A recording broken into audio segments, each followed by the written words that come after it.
করবো? 3 kilometre area জুড়ে খুঁজে খুঁজে বোম বের করবো? এটা কি সম্ভব আমার পক্ষে? আসসালামু আলাইকুম চেয়ারম্যান ম্যাডাম। ওয়ালাইকুম আসসালাম।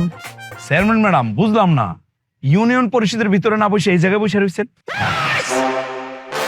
সেই কৈফিয়ত কি আপনারা দিতে হইব?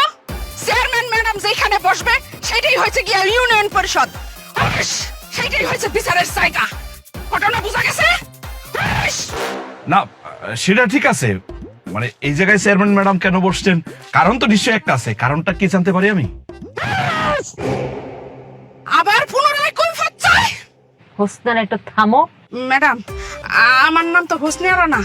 তুমি যেমনে হুইস হুইস শুরু করছো, তোমার নাম হোসনারাই। থামো। জি ম্যাডাম। অবশ্যই বলবো। জি। আপনি জানার তো অধিকার রাখেন, জনপ্রতিনিধি না আপনি? জি। আমাদের কাছে ইনফরমেশন আছে যে আমাদের গ্রামের 3 কিলোমিটারের ভিতরে, সেটা হোক জল বা স্থল, সেখানে কেউ একজন বোম রেখে গেছে। বোম মানে? তো জনপ্রতিনিধি হিসেবে আমাদের তো দায়িত্ব না জনগণকে প্রোটেক্ট করা।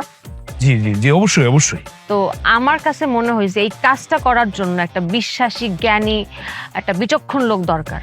তো আমি এই গ্রামে আপনাকে ছাড়া কাউকে খুঁজে পাচ্ছি। জি, তা বলতে পারেন। তাহলে খোঁজার দায়িত্বটা আপনি নেন। আমি?